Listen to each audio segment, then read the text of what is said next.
सीतापुर नाम का एक गांव था, जहां मदन अपनी पत्नी मधुमती और दो बेटे राजू और जगन के साथ रहता था। मैंने कितनी बार कहा है कि घर में एक पेटी ले आओ। राजू और जगन दोनों ही बड़े हो गए हैं। उनके कपड़े भी अभी ज्यादा है। कब तक पोटली में बांध कर रखूं? हाँ, तुम सही कह रही हो। मैं आज ही बाजार जाकर एक अच्छी सी पेटी देख कर आता हूँ। एक नहीं, दो लाओ। क्यों? अभी तो तुम एक का बोल रही थी और अब दो का कह रही हो। दोनों बच्चे बड़े हो रहे हैं। आज नहीं तो कल जगन के लिए भी तो लाना ही पड़ेगी, तो आज ही ले आओ।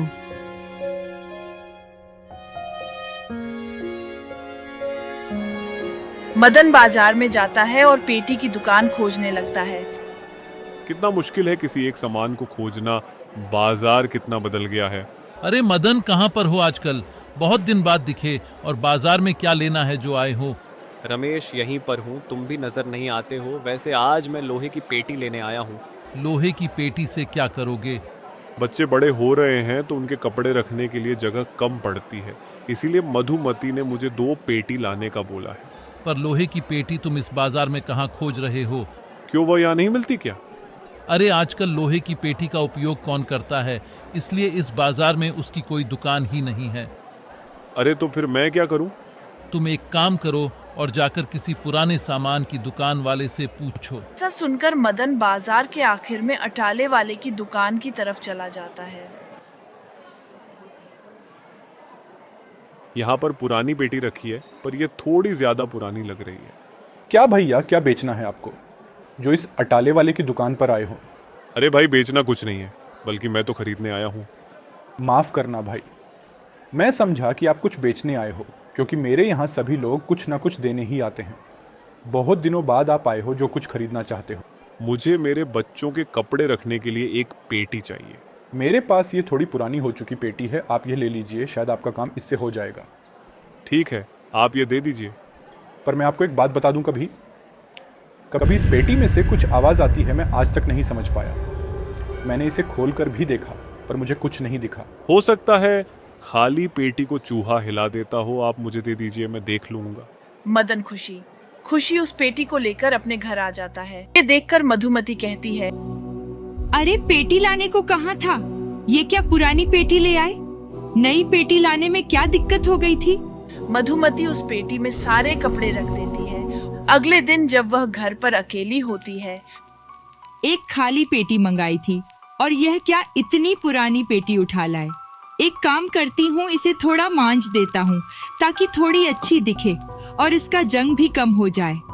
ऐसा सोचकर वह पेटी को खाली करती है। मुझे अच्छे से ध्यान है, कल जब मैंने इस पेटी में राजू की शर्ट रखी थी तो वह बिना प्रेस की थी और आज यह प्रेस करी हुई बाहर आई है। ऐसा कैसे हुआ?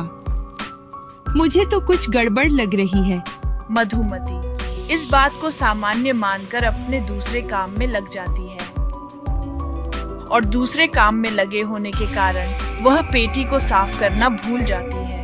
थोड़ी देर बाद, अरे मैंने तो कपड़े इसीलिए निकाले थे ताकि इस पेटी को साफ कर दूं। ये तो मैं भूल ही गई। चलो अब कल करूंगी। मधुमती को यह बिल्कुल भी नहीं पता था कि पेटी सामान्य पेटी ना होकर एक जादुई पेटी है। मुझे बिल्कुल भी वह लोग पसंद नहीं है जो अपनी बात से मुकर जाएं। मधुमती ने मुझे साफ करने का बोला था, तो बदले में मैंने उसके कपड़े प्रेस कर दिए, पर इसने ऐसा नहीं करा तो मैं भी अब इसका काम बिगाड़ूंगी। इधर मधुमती अपने काम में लगी हुई थी। उसे बिल्कुल भी नहीं पता था कि पेटी उसके बारे में क्या सोच रही थी। चलो अब थोड़ा देर सुस्ता लेती हूँ। और ऐसा कहकर मधुमती लेट जाती है। मेरी सफाई करने वाली थी और अब देखो सो गई है। मैं इसका काम बिगाड़ूंगी तभी यह मुझ पर ध्यान देगी। पेटी एक करके उसके अंदर के सारे कपड़े बाहर फेंक देती है। अब इसे समझ में आएगा कि मैं कितनी ताकतवर हूँ। अरे यह कपड़े किसने फैला दिए? थोड़ी देर पहले जब मैं सुस्ताने लेटी थी तब तो ऐसा कुछ नहीं था। कहीं ऐसा तो नहीं कि यह किसी चोर का काम हो? पेटी उसकी सारी बातें सुन रही थी।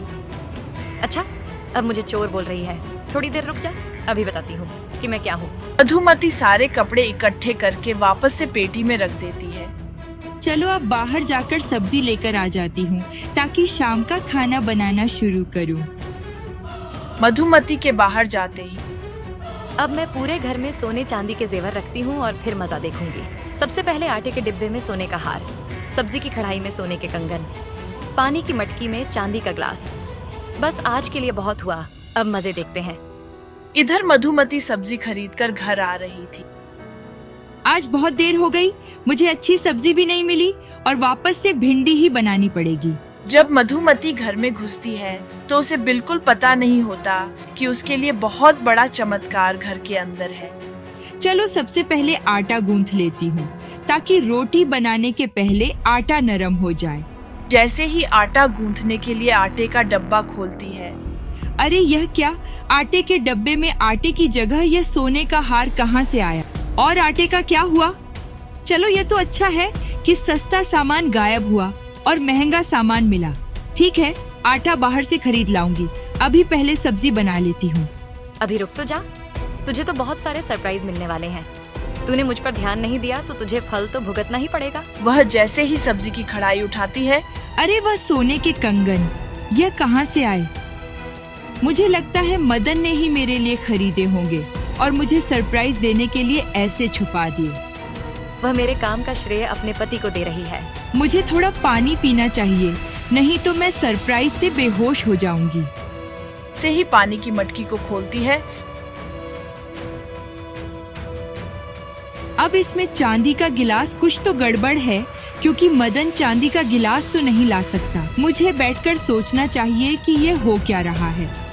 इस सारे झमेले की शुरुआत सुबह से हुई जब मुझे प्रेस करे हुए कपड़े मिले। फिर उसके थोड़ी देर बाद वह सारे कपड़े जमीन पर फैले हुए थे। फिर उसके बाद सोने चांदी के गहने मुझे मिल रहे हैं। सोच सोच, जब तक तू मेरे बारे में पता लगाकर मेरा काम नहीं करती तब तक तुझे परेशान होना ही पड़ेगा। घर में कल तक सब कुछ अच्छा था, तो कल के बाद घर में जो परिवर्तन आया उसमें यह पेटी ही है जो आई है। आखिर समझ गई कि मैं ही हूँ सारे बखेड़े की जड़। शाम को मदन के आने के बाद, क्या हुआ, थोड़ी परेशान दिख रही हो? मत पूछो, बहुत ज्यादा परेशान हूँ। मुझे समझ ही नहीं आ रहा है कि हो क्या रहा है। इसके बाद वह सारी बातें विस्तार से मदन को बताती है। जरूर कुछ ना कुछ गड़बड़ हो रही है। मुझे भी यही लगता है।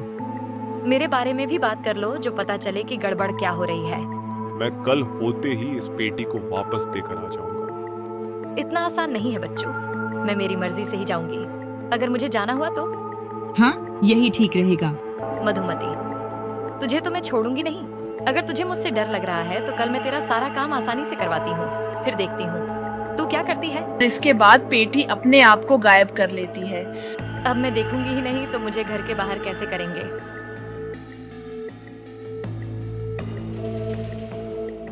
आप भूलना मत जाते हुए पेटी अवश्य लेकर जाना।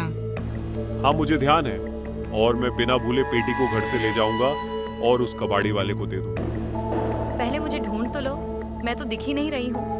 थोड़ी देर बाद जब मदन घर से बाहर जाने को तैयार होता है, मुझे वह पेटी दे दो। मैं आपको क्या बताऊं, मुझे वह पेटी सुबह से दिख नहीं रही है। चलो अच्छा हुआ, रात में ही कोई चोर उठाकर शायद उसे ले गया होगा। मुझे भी यही लगता है कि कोई चोर उस पेटी के पीछे होगा और जब आप उसे हमारे यहाँ लाए तो वह अपने घर तक आ गया होगा और रात में मौका पाकर पेटी ले गया होगा। हाँ, घर का बाकी सामान तो वैसे का वैसा ही पड़ा है, केवल वह पेटी ही गायब है। कैसे बच्चों जैसी बातें करते हैं। जब घर का दरवाजा अंदर से बंद करके सोए थे तो चोर कहाँ से आएगा, इस बारे में विचार नहीं कर रहे हैं। मदन के जाने के बाद आज तो मुझे कोई खास ज्यादा काम है, नहीं तो चलो पड़ोसन के साथ गप्पे मार कर आता हूँ। जैसे ही मधुमती घर के बाहर जाती है, अब घर पर कोई नहीं है, अब घर पर मेरा ही राज है। 1 घंटे में मैं पूरे घर को बदल दूंगी। और इतना कहते ही पूरे घर की दीवारों के कलर बदल जाते हैं। थोड़ी देर बाद जब मधुमती घर आती है, अरे यह क्या, यह पेटी तो यही पड़ी है और ये क्या, हमारे घर के रंग बदल गए हैं। मधुमती यह सब देखते ही बेहोश होकर गिर जाती है। मधुमती को जैसे ही होश आता है, वह फोन करके मदन को घर बुलाती है। क्या हुआ मधुमती, तुमने मुझे जल्दी से आने के लिए क्यों कहा? अरे तुम्हें कुछ दिख नहीं रहा है, ये क्या हो गया है? अरे हाँ, इस पर तो मेरा ध्यान ही नहीं गया। हमारे पूरे कमरे का रंग बदल गया है। और वह पेटी भी यहीं पर थी। अभी पता नहीं कहाँ गई। तुम थोड़ा आराम कर लो। मुझे लगता है जब तुम बाहर गई थी तो किसी पेंटर ने गलती से हमारे घर को रंग कर दिया है, इसीलिए रंग बदल गया है। तुम मेरी बात बिल्कुल मत समझो। पेंटर ने आकर रंग कर दिया और वापस भी चला गया, पैसे भी नहीं मांगे। तुम अभी आराम करो, हम इस बारे में बाद में बात करेंगे। आप सही कह रहे हो, अभी मैं सो जाती हूँ। मधुमती सोचते हुए ही सो जाती है। अब जब यह उठेगी तो उसे रंग की कोई बात याद ही नहीं रहेगी। अभी मैं इसके लिए खाना बना देती हूँ ताकि यह थोड़ी आराम से काम कर सके। मधुमती बहुत देर तक सोती रहती है। शाम होने के वक्त उसकी आंख खुलती है। अरे कितना अंधेरा हो गया है, मैं इतनी कितनी देर सो गई, मुझे समय का ध्यान ही नहीं रहा। सचमुच है तो बहुत बड़ी आलसी। एक बार भी उठने की कोशिश नहीं करी और बोल रही है कितनी देर सो गई। चलो जल्दी खाना बनाने की शुरुआत करूं ताकि समय से काम निपटा सकूं। बोल तो ऐसे रही है जैसे पूरे मोहल्ले का काम इस अकेले को ही करना है। अरे यह क्या खाना तो बना हुआ है। क्या मदन ने खाना बनाया? नहीं, मदन को इतना अच्छा खाना बनाना नहीं आता है। जरूर मदन ने बाहर से खाना बुलाया होगा ताकि मेरा काम कम हो सके। फिर सोच में काम चोरी ही है इसके। मैं भी कहाँ इसकी बातों को सच मान लिया कि यह मेरी सफाई करने वाली है। मैं सिर्फ स्वयं की सफाई का ही तो काम है जो जादू से नहीं कर सकती। नहीं तो मुझे इसकी जरूरत ही क्या है। रात होने पर जब सब लोग खाना खा चुके होते हैं, इतने सारे बर्तन गंदे हो गए हैं, मेरी तो बिल्कुल इच्छा नहीं हो रही है सफाई करने की। मदन को बुलाती हूँ और कहती हूँ थोड़ी मेरी मदद कर दे। मुझे बुलाने की जरूरत नहीं है, मैंने सुन लिया है और मैं मदद नहीं करने वाला हूँ। अभी तुम भी आराम कर लो, कल सुबह देख लेना। ठीक है, वैसे मेरी भी यही इच्छा है कि कल सुबह पर काम छोड़ दिया जाए। फिर टाल मटोल। काम में मदद कर रही हूँ तो इसे लगता है कि हर काम आसानी से हो जाएगा। कल सुबह जब यह सोकर उठेगी तो उसे पता चलेगा काम नहीं करने का क्या नतीजा होता है। चलो अब सुबह का इंतजार करते हैं, मजा आने वाला है। एक सुबह होने के बाद जब मधुमती उठाती है और रसोई में जाती है। हे भगवान, यह क्या हो गया? यह तो मेरे सारे बर्तन गंदे पड़े हैं। ऐसा लगता है जैसे कल रात पूरा मोहल्ला मेरे घर में खाना खाकर गया है। मुझे तो समझ ही नहीं आ रहा है हो क्या रहा है यह। अरे ये पेटी भी गंदी है, मैं तो इसे साफ करने वाली थी, पता नहीं कैसे भूल गई। क्या हुआ मधुमती, अपने में क्या बात कर रही है? कुछ नहीं जी, मुझे लगता है कुछ दिनों से मैं काम टाल रही हूँ, तो वही देख रही हूँ कि कितने सारे काम बाकी बचे हुए हैं। तो एक एक करके काम करना शुरू कर दो, धीरे धीरे सब खत्म हो जाएंगे। मैं भी यही सोच रही हूँ कि शुरुआत तो करनी ही पड़ेगी, तो इस पेटी की सफाई से ही शुरुआत करती हूँ। अरे वाह, अब तो मधुमती ने मुझे सचमुच बहुत ही चमका दिया है। अब मुझे इसे परेशान करना बंद कर देना चाहिए। परंतु अगर मैं इसके सामने आ गई तो यह डर जाएगी और हो सकता है वापस से बेहोश हो जाए। इसे बिना बताए ही कुछ करना पड़ेगा। मेरे पास भी बचपन में ऐसी ही पेटी हुआ करती थी जिसमें मैं अपने खिलौने रखती थी। आज जब मैं इस पेटी को साफ कर रही हूँ तो मुझे ऐसा लग रहा है मैं वापस से बच्ची बन गई हूँ। अब मैं इस पेटी को हमेशा मेरे ही पास रखूंगी। अब तो मुझे लगता है मुझे हमेशा इसकी मदद करनी ही पड़ेगी। ये भुलक्कड़ जरूर है पर आलसी नहीं है।